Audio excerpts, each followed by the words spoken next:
अच्छा, तो मैं एक्सप्लेन कर रहा था इंस्पिरेशन पिछली टॉपिक के एंड पे, ठीक है, वो कंप्लीट नहीं हो सका था। अच्छा, तो मैं बता रहा था कि ये जो मसल है, जब ये ऐसे करके ऐसे होता है, तो फिर जब ये कॉन्ट्रैक्ट करता है ना, तो ये ऐसे हो जाता है। ठीक है, ऐसे था पहले डूम शेप में, और कॉन्ट्रैक्ट करके ऐसे हो गया। जब ये ऐसे हुआ है तो लंग्स भी नीचे की तरफ आए, और उनका एरिया, सरफेस एरिया जो इनसाइड था, वो क्या हो गया, एक्स इंक्रीज़ हो गया। तो एयर जो है वो क्या हुई है कि इनसाइड क्या हुआ है कि एरिया ज़्यादा हुआ है, तो एयर का जो प्रेशर था वो डिक्रीज़ हो गया, और आउटसाइड क्या इंक्रीज़, तो क्या होगा, एयर आउटसाइड से इनसाइड आएगी, और हम लोग ऐसे करें सांस ले लेंगे, और एयर जो है वो आउटसाइड से इनसाइड चली जाएगी। ठीक है, और मैंने ये भी बता दिया था नेगेटिव प्रेशर। ठीक है, ये इंपॉर्टेंट है नेगेटिव प्रेशर, 0 to -5।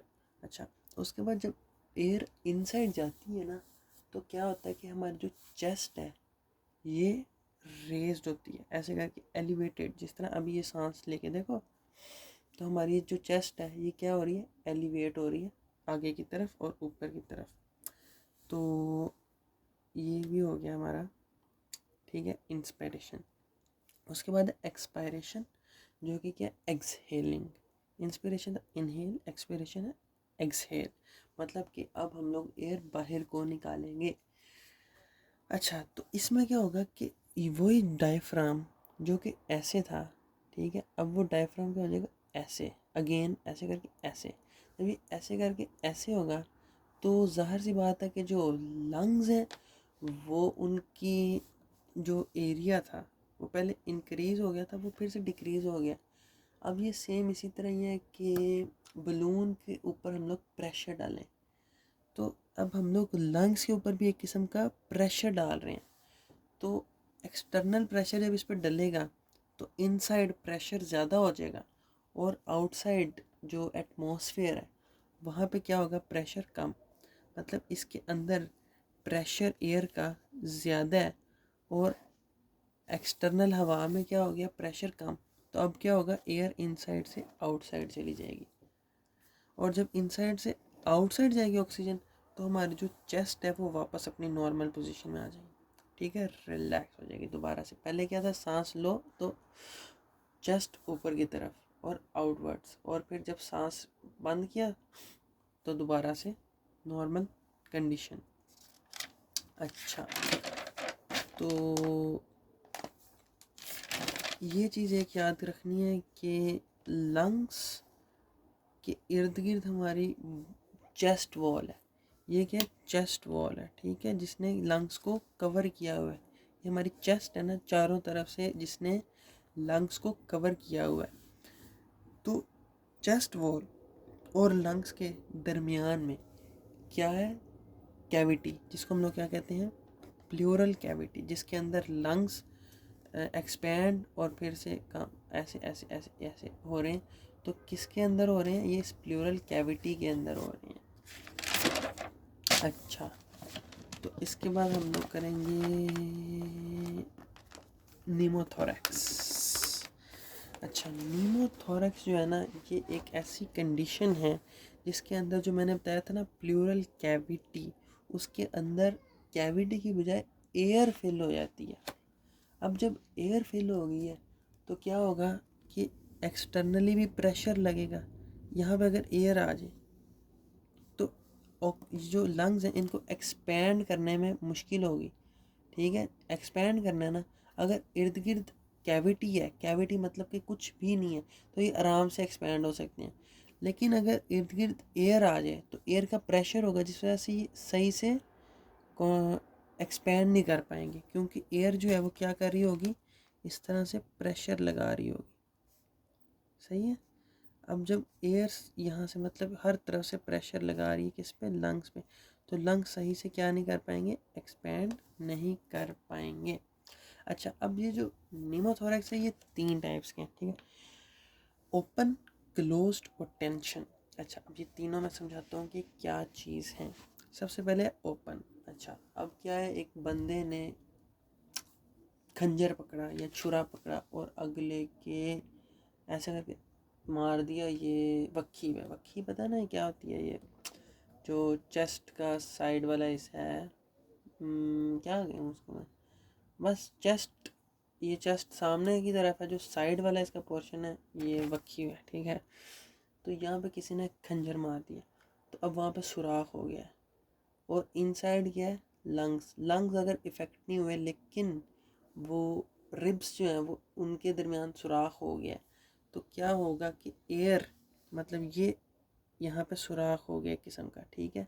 ये क्या सुराख है, यहाँ से अब एयर इनसाइड जाएगी और ये सारी प्लूरल कैविटी में एयर फिल हो जाएगी। और अब क्या होगा कि लंग्स को एक्सपेंड करने में मुश्किल होगी। When there is a hole in the chest due to an accident, the air moves inside the pleural cavity and causing the lungs not able to expand properly. ये क्या है? Open pneumothorax. ओपन मतलब कि हमारी chest cavity एक किस्म की open हो गई, उसमें सुराख हो गया। उसके बाद हमारे पास है क्लोज न्यूमोथोरैक्स। क्लोज न्यूमोथोरैक्स में क्या होगा कि ना, जो हमारी रिब्स है ना, ये अगर फ्रैक्चर हो जाए, हम लोग कहीं से छत वगैरह से गिर गए और हमारी रिब्स फ्रैक्चर हो गई हैं, टूट गई है रिब हमारी, ऐसे करके टूट गई है। अब जब रिब टूटी है तो उसकी नोकदार भी, नुकीली भी जगह होगी, और अगर नुकीली जगह ऐसे करके लंग्स के साथ कांटेक्ट कर जाए और वहाँ पर सुराख कर दे लंग्स के अंदर, तो लंग्स के अंदर क्या एयर, तो वो एयर क्या होगी? एस्केप हो जाएगी। किसमें? प्लूरल कैविटी में। यहाँ सारी क्या है? एयर फिल हो जाएगी। और ये एयर कौन सी है? लंग्स की। तो जब लंग्स की एयर प्लूरल कैविटी में फिल होगी तो लंग्स क्या होगा? कोलैप्स कर जाएगा, ठीक है, मतलब एक किस्म का पिचक जाएगा। उसके बाद हमारे पास टेंशन न्यूमोथोरैक्स। अच्छा, अब ये क्या चीज़ है? टेंशन न्यूमोथोरैक्स अगर कोई पूछता है ना, तो ये बोर्ड पे एक्सप्लेन करना है इस डायग्राम के साथ, जिसके अंदर ऐसे करके सुराख बना के ऐसे ये चीज़ फ्लैप, फ्लैप समझ रहे ना, फ्लैप करते हैं, ये फ्लैप है, ठीक है, ये फ्लैप है ऐसे करके। तो इसमें क्या होगा कि हमारे अगर चेस्ट में एक कोई इस तरह का कट लग गया, इस तरह का, जिससे कि ऐसे गोश्त फ्लैप बन गया, तो क्या होगा कि जैसे हम लोग क्या करते हैं, एक्सपायरेशन, मतलब कि सांस बाहर को निकालते हैं, तो क्या होगा कि ये फ्लैप ऐसे करके खुल जाएगा और एयर अंदर आ जाएगी, और ये जैसे हम लोग सांस अंदर को लेंगे तो ये फिर से बंद हो जाएगा। अब फिर से जब हम लोग ऐसे करेंगे तो ये खुलेगा और एयर फिर से अंदर आ जाएगी और फिर बंद हो जाएगा। एयर अंदर आती जाएगी, बाहर को जाएगी नहीं, और ये वन वे होता जा रहा है, मतलब एयर अंदर आती जा रही है, अंदर आती जा रही है, इधर फिल होती जा रही है, फिल होती जा रही है हर जगह, किसमें? प्लूरल कैविटी में, और बाहर जा नहीं रही। तो क्या होगा कि जाहिर सी बात है, अब यहाँ पे हर तरफ से एयर हर तरफ एयर आ गई, तो चेस्ट जो लंग्स हैं वो प्रॉपरली एक्सपेंड नहीं कर पाएंगे। अच्छा, इसके बाद हम लोगों के पास alveolocytes. Alveolocytes are specific type of cells present in the alveoli of lungs. Alveoli मैंने क्या बताया कि ये जो एंड पे ये जो सैक्स हैं, ये क्या है? एल्व्यूलर सैक्स और alveoli.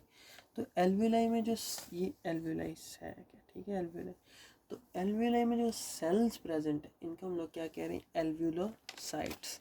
एल्व्यूलोसाइट्स are of 3 types, type 1, type 2, type 3। अब टाइप 1 जो है ना, it is responsible for the exchange of gases oxygen. ये मैंने बना दिया एक एल्व्यूलाई सैक, ठीक है। अब इसमें क्या है कि ये हमारे पास क्या है? Blood capillary. अब यहाँ पे क्या ट्रांसपोर्ट या फिर exchange of gas take place करना है। ऑक्सीजन ने यहाँ से यहाँ आना है, यहाँ से कार्बन डाइऑक्साइड ने वापस जाना है, तो ये डिफ्यूजन के थ्रू जाएगी। डिफ्यूजन किसके थ्रू? प्रोसेस के डिफ्यूजन। तो ये डिफ्यूजन क्या है? ये टाइप 1 सेल प्रेजेंट है यहाँ पे, तो ये टाइप 1 सेल के थ्रू डिफ्यूज़ होगी। So responsible for exchange of gases through diffusion. फिर टाइप टू है रिस्पॉन्सिबल फॉर मेकिंग सरफेक्टेंट। ठीक है, ये बहुत इंपॉर्टेंट है, मैं अभी बताता हूँ कि ये सरफेक्टेंट होता क्या है। ठीक है, टाइप 3 है एल्वुलो मैक्रोफेज। मैक्रोफेजेस जो है ना, ये जब भी नाम आता है ना तो वहाँ पे ये किस जगह किस चीज़ के लिए यूज़ होते हैं? To protect against germs. अगर कोई जर्म यहाँ पे एयर के थ्रू आ गया और वो यहाँ से यहाँ पे एल्व्यूलर वॉल को क्रॉस करके इधर चला गया, अब वो ब्लड में जा सकता है, ख़तरा है ना, ब्लड में चला गया तो बीमारियाँ, तो उसको बचाने के लिए यहाँ पे ये टाइप 3 सेल प्रेजेंट है जो कि क्या है? Alveolar macrophages. अब ये एल्व्यूलर मैक्रोफेजिस जो है ना, ये क्या करेंगे? इनको जर्म्स को किल कर देंगे। सही है। अच्छा, तो मैंने बोला था कि यहाँ पे टाइप 2 क्या है? Make surfactant. सरफेक्टेंट हम बताते हैं क्या है सरफेक्टेंट एंड इट्स फंक्शन। अच्छा, ये हमारे पास क्या है? Alveolar sac. एल्व्यूलर सैक में क्या एयर आती है? एयर में हमेशा मॉइस्चर होता है। मॉइस्चर मतलब कि वाटर ड्रॉपलेट्स। तो वाटर ड्रॉपलेट्स भी यहाँ तक पहुँच गए। अब अगर वाटर में एक ऐसा फिनोमिना प्रेजेंट है जिसको हम लोग कहते हैं सरफेस टेंशन, जो क्या है? The phenomena by which molecules of water will tend to stay together. अगर मैं यहाँ पे एक वाटर का ड्रॉप गिराता हूँ, उसके साथ ही यहाँ पे एक और वाटर का ड्रॉप गिराता हूँ, तो क्या होगा कि ये दोनों एक दूसरे को अट्रैक्ट करके एक ही वाटर का ड्रॉप बन जाएंगे। तो ये जो अट्रैक्शन है स्टेइंग टुगेदर रहने की, इसको कहते हैं हम लोग क्या? Surface tension. तो अब क्या हो रहा है कि इसके अंदर यहाँ पे इर्द गिर्द वाटर आ गए, तो अगर ये वाटर आपस में जुड़ना चाहे, ऐसे करके वाटर आपस में जुड़ना चाहे, तो ये वाटर ऐसे करीब आएगा और एज अ रिज़ल्ट एल्व्यूलाई क्या हो जाएगा? कोलैप्स हो जाएगा। तो इससे बचने के लिए क्या है हमारे पास? सरफेक्टेंट मौजूद है। It will not allow the water molecules to move freely. यहाँ पे वाटर वाटर मॉलिक्यूल्स अगर प्रेजेंट है तो उसके साथ ही हमारे पास क्या है? सरफेक्टेंट मौजूद है। अब ये सरफेक्टेंट आ गया तो वाटर मॉलिक्यूल्स इजीली मूव नहीं कर सकते और ये एक दूसरे को अट्रैक्ट नहीं कर सकते और एज अ रिजल्ट ये एल्व्यूलाई कोलैप्स नहीं करेगा। उसके बाद हमारे पास है पार्शियल प्रेशर। ठीक है, पार्शियल प्रेशर क्या होता है? हमारे पास एयर के अंदर काफ़ी ज़्यादा गैसेस मौजूद हैं, oxygen, nitrogen, carbon dioxide, neon और पता नहीं फलानी फलानी। तो ये सब मिल के प्रेशर जो एग्जर्ट करती हैं ना, वो है 760 मिलीमीटर ऑफ मरकरी। लेकिन अगर हम लोगों ने एक गैस का प्रेशर देखना है कितना है, मतलब कि सिर्फ हमने देखना है नाइट्रोजन का प्रेशर कितना है, तो वो इस तरह से फाइंड करेंगे कि 760 डिवाइडेड बाय 100 मल्टीप्लाइड बाय 78। 78 क्यों? क्योंकि एयर के अंदर 78% क्या है? नाइट्रोजन। इसी तरह ऑक्सीजन का अगर हमने निकालना है तो 760 डिवाइड बाई 100 मल्टीप्लाई बाई 21, क्योंकि एयर के अंदर 21% क्या है? ऑक्सीजन। तो ये हम लोग पार्शियल प्रेशर निकाल रहे हैं किसके अंदर? एयर में, मतलब एटमॉस्फेयर में। अब इसका ताल्लुक क्या है हमारे लंग्स के साथ, वो मैं बताता हूँ।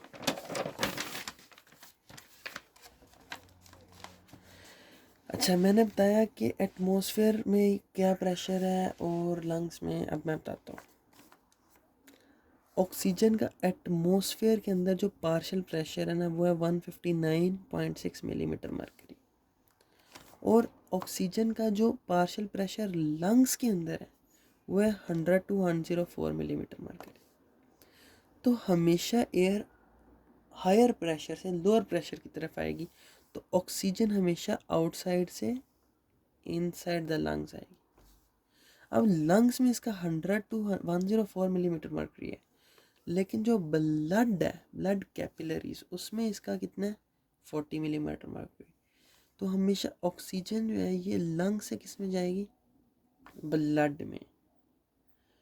किस तरह? पार्शियल प्रेशर की वजह से। हमेशा area of higher concentration to lower concentration जाता है ना, तो यहाँ पे high concentration of partial pressure है, यहाँ लो, और यहाँ पे वेरी लो। सेम इसी तरह जो कार्बन डाइऑक्साइड का ये रिवर्स है। 48 मिलीमीटर मरकरी ब्लड में है, तो ये, और लंग्स में कितना है 40, कम हो गया, तो ये हायर से लोअर की तरफ जाएगी। और आउटसाइड कितना 7.6, तो ये क्या लंग से एटमॉस्फेयर में। This is all okay.